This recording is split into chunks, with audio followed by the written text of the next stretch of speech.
Welcome back to Melinda's Grief Corner, or welcome to Melinda's Grief Corner. If this is your first time here.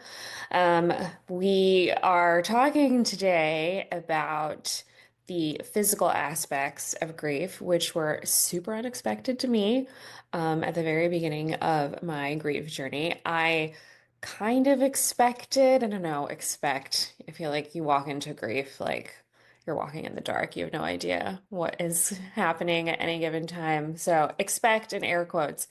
I expected, sadness, longing, crying, um, all of the kind of emotions that you inherently get as like, okay, this is part of grief. What I did not expect was to be exhausted almost all of the time. Or not even exhausted like 24/7. Maybe it's difficult to describe. Maybe there are grievers out there that understand what I mean, but I was basically falling asleep at like 6 p.m. every day, immediately after my dad died, for weeks, for months.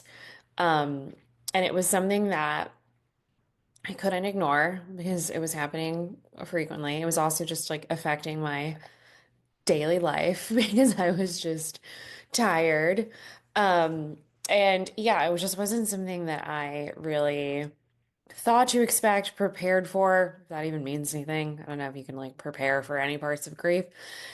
So as I was going through some, deep level exhaustion, I dove into and discovered some resources that explained why people experience grief exhaustion. Most importantly, I realized it was not abnormal, and I was not strange or weird or an outlier in my grief exhaustion. It's a lot like, a lot of people experience short-term memory loss. A lot of people experience shock.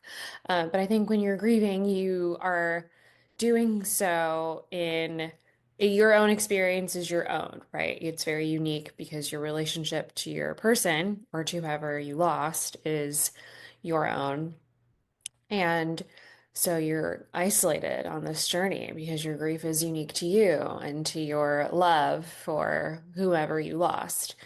So it is inherently like a solo journey. So you're kind of looking around, at least I was, being like, is this normal? I don't really have anything else to compare this to. Since my dad's death was like the first major loss of my life.